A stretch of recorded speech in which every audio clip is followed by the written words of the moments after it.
Já comprou todas as prendas de Natal? Lembrou-se da sua? Estamos a oferecer 40 passes anuais da Zone e um deles pode ser seu. Assine hoje até 55% de desconto e habilite-se a ganhar. Tudo em observador.pt. É 1h.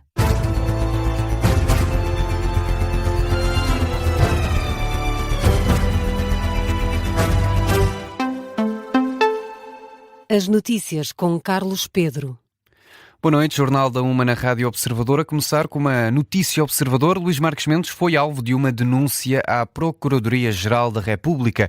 Em causa o alegado recebimento de centenas de milhares de euros de uma construtora de Famalicão sem qualquer contrato e sem que os serviços tenham sido efetivamente prestados. Trata-se da construtora Alberto Couto Alves, que pagou 360 mil euros em 6 anos a Marques Mendes. A denúncia enviada para a PGR diz ainda que a construtora também assinou um contrato com a secretária do ex-líder do PSD, Francisca Abreu Lima, mas Marques Mendes nega qualquer envolvimento relativamente a esse vínculo. A queixa foi também enviada para a autoridade tributária. Questionada pelo Observador sobre a abertura de uma averiguação preventiva ou um inquérito ao candidato, a PGR diz que não confirma nem desmente. Já a construtora que pagou a Marques Mendes não respondeu às questões enviadas pelo Observador. O candidato à presidência da República reforça que não existiu qualquer irregularidade ou ilegalidade, seja de que natureza for, garante que quer na esfera pessoal, quer na esfera societária, todos os impostos foram liquidados e pagos em devido tempo. Seguimos neste jornal com o secretário-geral do PS, José Luís Carneiro, pede união dentro do partido em torno da candidatura de António José Seguro. Num discurso perante o Grupo Parlamentar Socialista, num jantar de Natal, José Luís Carneiro considera que a pulverização dos votos apenas beneficia a direita e a extrema-direita. Deixo um apelo a todas as outras candidaturas, naturalmente legítimas e que merecem todo o nosso respeito, mas objetivamente, a pulverização dos votos à esquerda apenas beneficia a direita e a extrema-direita nestas eleições. O secretário-geral do PS que faz um forte apelo perante aquela que diz ser a única candidatura à esquerda capaz de ir à segunda volta, neste caso a de António José Seguro. O secretário-geral socialista tratou ainda o caminho para o PS voltar a conquistar a maioria dos portugueses. Esses que outrora diziam que a economia crescia pouco, hoje dão-se por contentes por estarem a crescer perto de metade daquilo que crescia a economia com o Partido Socialista no governo. Nós sabemos bem o Estado que queremos construir com as portuguesas e com os portugueses. Temos vindo a procurar estabelecer uma relação de confiança com todas e com todos. É pelo diálogo, é pela proximidade, é pela cooperação com as instituições representativas dos portugueses, que nós seremos capazes de construir as bases da confiança que, de novo, no futuro, nos levará ao apoio maioritário das portuguesas e dos portugueses. José Luís Carneiro, que acusa o governo de Luís Montenegro de conseguir atingir os números do crescimento económico alcançados no executivo de António Costa. Seguimos com duas sondagens para as eleições presidenciais. Em ambas, André Ventura fica em primeiro lugar e Marques Mendes em segundo. Significa isto que, se as presidenciais fossem hoje, seria provável uma segunda volta entre estes dois candidatos. Os restantes oscilam entre os dois estudos de opinião. Na sondagem feita pela Intercampos para o NAU, André Ventura reúne 19% das intenções de voto, com menos 2% aparece Marques Mendes. Coutinho Figueiredo surge em terceiro lugar com 14%, depois António José Seguro com 13% e Gouveia e Melo com 12% em quinto lugar. Os candidatos mais à esquerda, Catarina Martins, Jorge Pinto e António Filipe, aparecem no fim da lista. A candidata apoiada pelo Bloco de Esquerda com 6% e os outros dois candidatos com 4% das intenções de voto. Já na sondagem do Isqueté para a SIC e para o Expresso, Marques Mendes e Gouveia e Melo estão empatados na segunda posição. Já António José Seguro aparece com 11% em terceiro lugar e João Coutinho Figueiredo com 8% das intenções de voto. Logo a seguir, segundo esta sondagem, se as eleições fossem hoje, Catarina Martins teria 4%, seguida de António Filipe com 2% e, no fim, Jorge Pinto aparece com 1% das intenções de voto.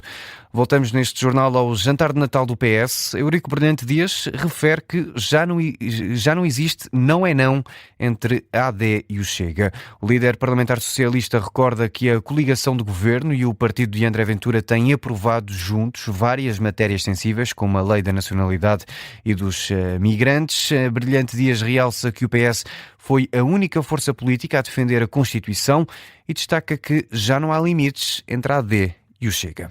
De que o não é não rapidamente se transformou em sim é sim, em questões fundamentais, como a lei da nacionalidade ou a lei dos estrangeiros. Quem é que esteve como alternativa e com a força política que os portugueses nos deram a defender a Constituição? Foi o PS. Eurico Brilhante Dias, o líder parlamentar do Partido Socialista, classifica o Ministro da Educação como Fernando o mal interpretado devido às últimas declarações acerca da utilização de residências universitárias por parte de alunos carenciados. A Ministra da Saúde admite que há falhas que levam à demora do atendimento de chamadas na linha SNS 24, mas a culpa, diz Ana Paula Martins, é da Altice. A Ministra da Saúde revelou ter conhecimento de relatos de cerca de 1 hora de espera, mas atira responsabilidades para a operadora de telecomunicações pela alegada falta de profissionais e de meios tecnológicos. O alargamento sob o ponto de vista digital e tecnológico e também de recursos humanos, como sabem, não são só escassos nos hospitais, também são escassos, sobretudo nestas alturas do ano, não tem sido aquele, apesar do esforço que tem sido feito pelo parceiro Altice, não tem sido aquele que nós precisaríamos para ter menos espera. A Ministra da Saúde admite ainda que o serviço da linha SNS 24 fica muito aquém do necessário. Já temos tido relatos também, recebemos no Ministério da Saúde de cerca de 1 hora de espera, que é uma coisa que não é intolerável numa linha. Outras situações em que as pessoas não conseguem receber aquilo que nós chamamos uma chamada de retorno. Tudo isto está a ser aperfeiçoado no dia-a-dia. Isto numa altura em que houve um aumento de 17% no número de chamadas para essa linha SNS 24. O número de sem-abrigos voltou a aumentar no ano de 2024. Foram 14.500 pessoas no ano passado em situação de sem-abrigo, quase mais 1.400 do que no ano anterior. Lisboa, Alentejo e a região norte são as que concentravam mais pessoas sem abrigo. De acordo com o inquérito A Caracterização das Pessoas em Situação de Sem-Abrigo, um homem português solteiro e com pouca escolaridade é o retrato de um sem-abrigo no continente português. Já foi retomada a circulação rodoviária na Estrada Nacional 360 na zona de Benavila, no concelho de Avis, distrito de Porto Alegre. Foi cortada na tarde desta quinta-feira depois de um despiste de um caminhão. De acordo com a GNR, à Lusa, a circulação foi retomada há cerca de 25 minutos. A mesma fonte indica que o acidente aconteceu ao quilómetro 15 da Estrada Nacional 370 e que o caminhão transportava embalagens de leite. Do acidente resultou ainda um ferido ligeiro, o condutor e único ocupante da viatura. Seguimos no desporto. O Futebol Clube do Porto está nos quartos de final da Taça de Portugal depois de vencer o Famalicão por 4-1.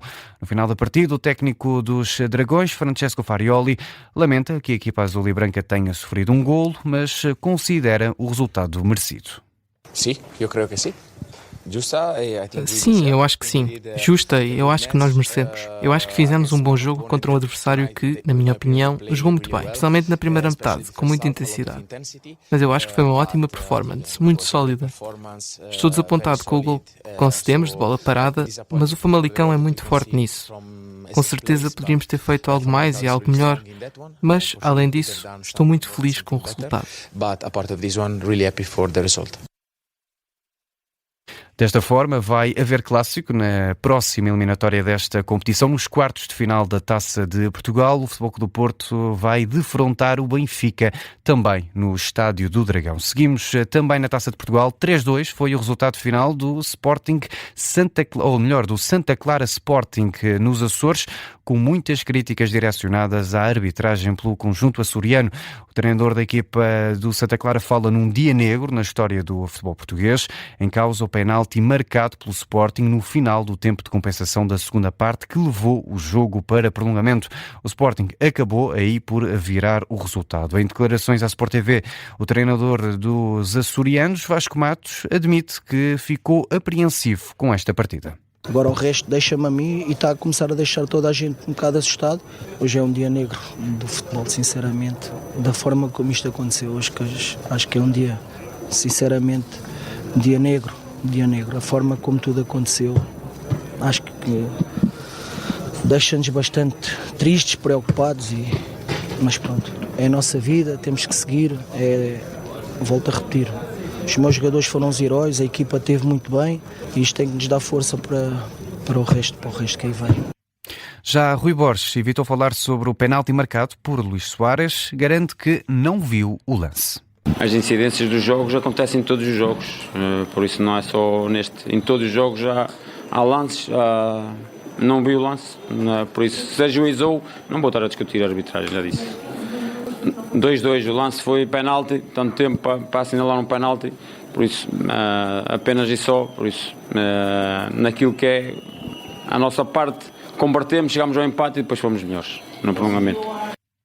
Rui Borges e Vasco Matos no final deste Santa Clara 2, Sporting 3. A equipa verde e branca segue para os quartos de final da Taça de Portugal, onde vai defrontar o AVS, que eliminou ontem o Vitória Sport Clube. Também o Benfica reagiu à arbitragem deste jogo. Num comunicado divulgado na rede social X, a formação das Águias diz que este episódio é inqualificável e inaceitável para a credibilidade do futebol português. Considera que situações como as que sucederam neste jogo da Taça de Portugal são fenómenos que acontecem sempre que o Sporting não está a vencer. Fica por aqui este jornal. A informação regressa com a síntese da 1h30.